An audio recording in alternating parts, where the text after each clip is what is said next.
You're okay. You're good. Hey, Coach, welcome. Were you just going to sit up here?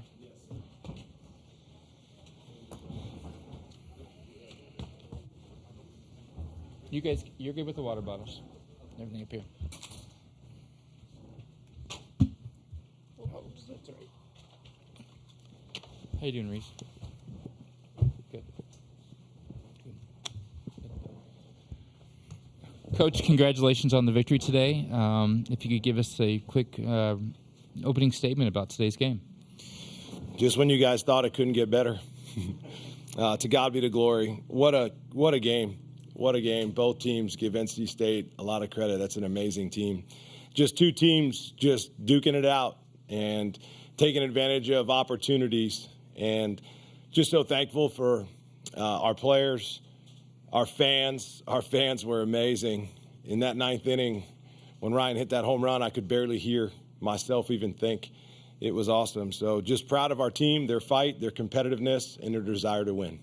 Thank you, Coach. We'll open questions for the student athletes. We'll start right here. First one. Hey, guys. John Huang, NOLA Media. I'll start off with Trey, and then Ryan and Mitchell. You can chime in, too. But so much has been made about this being Kentucky's first-ever program appearance. How were the nerves? How did you handle the distractions? And what are you going to be able to do moving forward with that? I was pretty nervous last night before I went to bed, and then when I woke up, I was just not focused on anything but, going out and executing today's game. And then, obviously with our fans, they traveled this all the way here. It was awesome. They helped. They helped calm the nerves, made it feel like a home game, and it was awesome.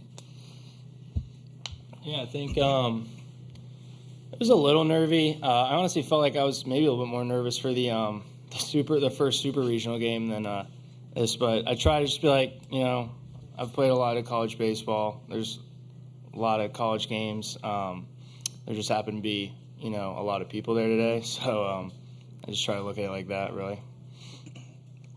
Yeah, just the natural stuff. But once I saw Poos on the attack and, him just going at people and going at hitters, it really just brought the vibe of the whole team, calmed everybody down, and, we got to work. Go right here. I'm going to go right here. Mitchell, just walk me through what you saw on that pitch. Yeah, I was just trying to back the ball up. I was just trying to see the slider up. And Kuzi said, he leaves it up sometimes. And I saw it up, and I just went for it. So. Kind of for all you guys, too. Obviously, this is an amazing win. It's an amazing way to do it. But the historical significance that this is the first ever win at the College World Series from Kentucky, just how much more special is that? I think it feels good to be the ground floor of what we're trying to produce, for this program. This game is a really good starting point and a big confidence builder going forward. We didn't come in here just to be happy that we were here. We come here to win games, and that's what we were trying to do today. We'll go right here, and we'll go right there. Jake McKeever, College Baseball Central. Trey, you opened the game with 4 straight balls and then really kind of dialed it in after that. What did you kind of do to reassess? Just go one pitch at a time. I obviously start off with a walk. You don't want that, but you just got to shake your head, go on to the next pitch, and smile. We're not worried about what happened in the past. Just focus on the present and do whatever we can to win. 1, 2, 3. Matt Tallerini from World Baseball Network. Mitch and Ryan, what's it like to just see a guy like Nolan McCarthy, blossom through the offense in the bottom of the fourth, and sequence of certain other innings too? How do you just feel about you guys being the 1-2 punch in the late innings and just prevailing for the first win and the first game for you guys here in Omaha? Well, I think it just happened to be us today. Our lineup, man, it's so deep. You get so much production, from everyone up and down the lineup. Wally probably would tell you he didn't have his best day. Just wait till he, gets hot. But, it just happened to be, just a string of guys today, and it could be somebody different tomorrow. I or Chell could not have it the next day, but somebody else is going to pick up the slack, and I think that's what this lineup and ball club do really well. And, everyone has the utmost confidence in the guy behind him and the guy in front of him, and I think, that bodes well for us. Question all the way in the back. Yeah, just build off what Ron. I mean, just playing for each other, just picking each other up. I mean, 1 through 9, just a bunch of competitors. And Nolan, I mean, I think his toes were over the white line. So he just wants to get on. He's a winner, and we follow his lead a lot of the time. Guys, 3 games here in Omaha, 3 walk-offs. It's pretty special. Could you just describe how special this sport is, the energy, and here in Omaha, how special the moment is? Yeah, I mean, Kentucky, BBN, just the energy they brought today. I mean, I think everybody in the stadium was doing Waldy's, walk-up song thing, and it was just really cool. The energy just around this place is special, and, to give the fans, endings like that, it's pretty awesome. Last question for the players right here. Daniel Hager, Kentucky Sports Radio. You guys go down in the 9th. What was kind of the message once you guys got back in the dugout? I wasn't in. You guys had a meeting. I was getting ready to. Yeah, Emo just brought us together, and he was like, "Hey, this is what we play for. Let's have some fun. Let's do this. Don't try to do." The whole message throughout the entire day from Coach Mange and from the rest of the coaching staff was, "Don't try to do more. Just keep being us." And like Ron said, we got so much confidence in each other. And when he hit that home run, nobody was surprised. Okay, gentlemen, thank you. Congratulations on your victory. Appreciate it. Thank you. Appreciate it, Coach.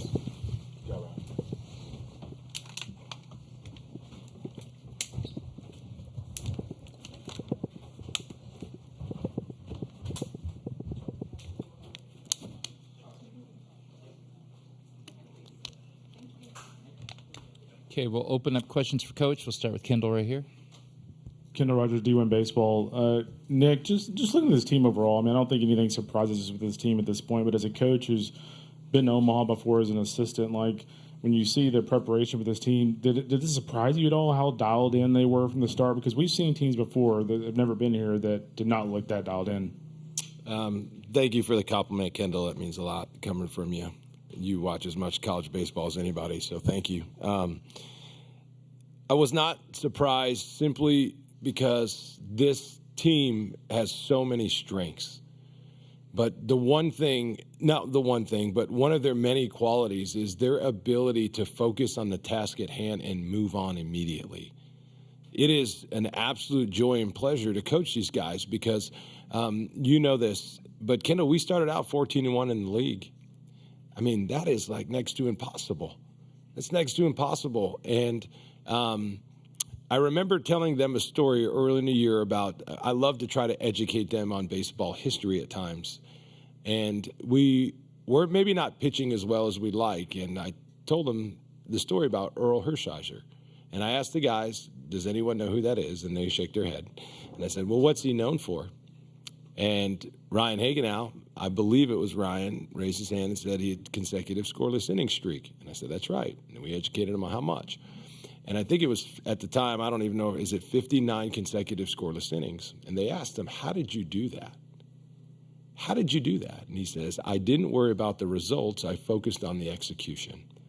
So he wasn't, and when you have a team and you have a season like we've had, and the reason why we were able to go 14-1 in the league is because as soon as that win was over at midnight, it expired. As soon as they throw a pitch, it's over. As soon as you take a pitch in at bat, it's over, and you have to move on as fast as possible. And this goes the same for life, right? If you are struggling, I had a sports psychologist tell me one time, if you struggle with depression, it's because you live in the past. And there's times where you just keep reliving moments. And if you struggle with anxiety, maybe you're living in the future too much. And in an age where everything in social media and everything's in front of their face, and it's just, we have gotten them to a spot where they can just move on. So what? So what? What now? Do something else. So this team, they have this unbelievable ability to just move on to the next thing, regardless, good or bad. And then when you're able to do that and you can move on quicker, you're able to do things like today. And as far as the nerves and everything else goes, this is a really long answer to one question. What are we doing here? I'll try to land this airplane. We've been circling for a while. One of the things that this team does well is they support each other and they just move on. they just move on, and it's crucial to our success. Question right there and back there, and then we'll come up here.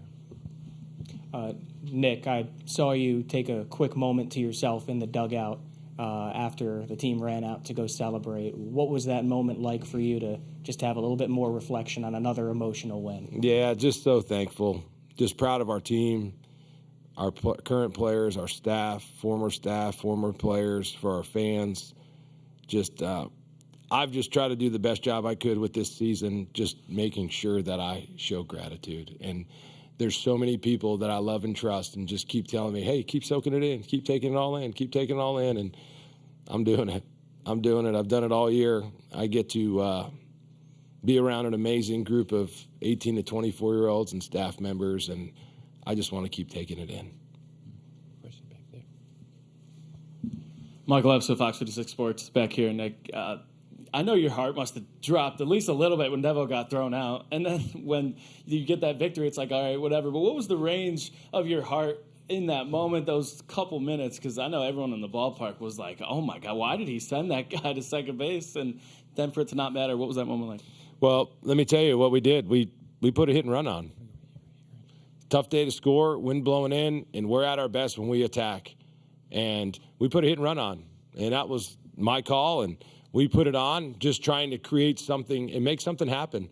Try to suck an infielder, create a hole, get a first and third. We got one out, and we can bunt, we can hit, sack fly. We got all these things. But I told Ammo this after the game. When we are aggressive and we attack, there's times when you're going to get out. And easy coaching is just sitting back and doing nothing. That's easy. Hard coaching is trying to create and put your players in a position to be successful. And Mitch loves hit and runs. You can ask him. He loves a hit and run. And he got there a great slider, and the catcher made a great play, and he was out by, maybe 2-3 feet, but it took a great play. That ball trickles off. It gets away. We're standing on third base. The threat of what we do, how do our runner get to third in the first? Does anyone remember? Pete's on second, the threat of the stolen base. Do we not throw the ball away? He gets to third base, and then we score. That's what we do.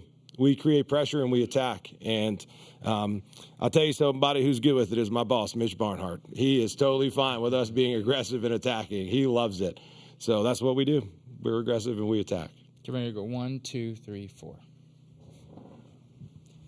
Coach, Johnny comes in there in the 9th and has that wild pitch. It kind of gets away, and they take the lead. But then he comes back out in the 10th and just 1, 2, 3, just some words on that guy and a way to bounce back. Yeah, it was crucial. The guy, his slider and curveball are hard to hit. They're also hard to catch. But again, our ability just move on. We kept it there. What if they get another run there? But we don't. We slam the door. We move it on. Quick inning. And our guys, our dugout was awesome. They were like, we're winning this game. Like, they were wanting to win. We've been in so many close games. This is the beauty of our league. When you go back and look and how many games, 1 and 2 runs, we've just been in it, and we're battle-tested. And I will say this win was very much how we win baseball games. We have to pitch and defend at a high level. Poozer was phenomenal. He was absolutely great. I thought Dan Roselle called a great game. I thought Cam O'Brien came in, made a good play on a bunt. He did his deals. The fireman, guys, this is awesome. I made a plea last time I was up here for the people of Omaha if they were looking for a team. Well, we get an email from the local fire department and said, hey, I heard one of your players is called a fireman. We've made you a fireman helmet. And we brought it and had it in our dugout. It was from the local fire department. I was like, man, they listened. This is awesome. The people actually listened. And I thought he was great. Jackson Novi got us a couple, got us a big out against a good hitter. We went left on left there. And then Johnny was phenomenal. But think about our defensive plays today. Ryan Nicholson made 2 plays where we need every bit of this game is like, you guys know this, but the margin of victory is so small. What about the high chopper down first base that Nicholson jumps up and keeps fair?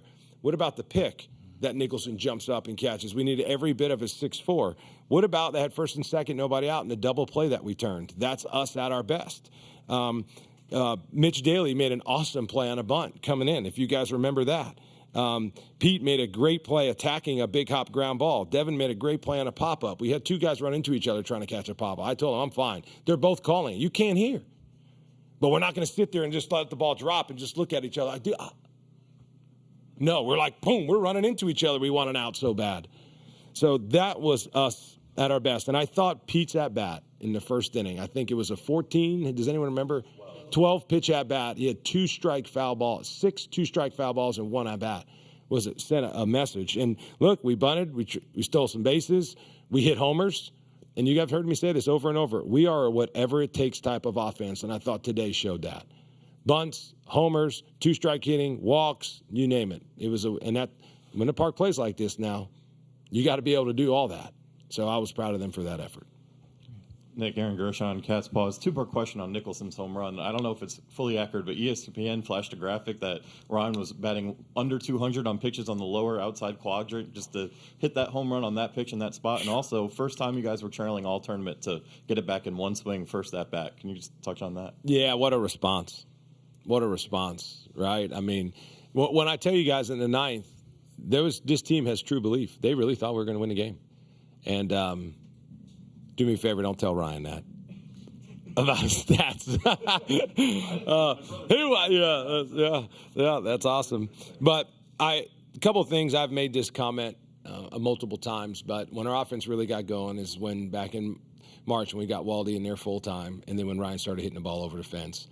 I think he hit maybe 1 home run preseason, and then Georgia, when you look at the amount of home runs he hit in our league, I think he has the 3rd most amount of home runs out of anybody in all of the SEC and SEC games. I mean, and not a lot of people are talking about him, but there's a lot of really good offensive players and a lot of good home run hitters, and he's certainly one of them. Right here. Jake McKeever, College Baseball Central. Coach, what does it say about Trey that NC State had so much traffic on the bases early and he was able to limit the damage against a lineup that's really kind of overcame a lot of teams? Yeah, and I thought he did a great job in the 3rd. I thought he minimized. They had a chance to score multiple runs, and he minimized in the 3rd. And then in the 4th, he had a 17-pitch inning, gotten 3 outs. And then in the 5th, now here we go again, 1st and 2nd, no outs. And we have a saying in our program, when you get a guy at first base or 1st and 2nd, just smile and get a ground ball. And he did that, and we turned it for him. And then I thought maybe his best inning was the 6th. He went 1, 2, 3 and had a 10-pitch inning.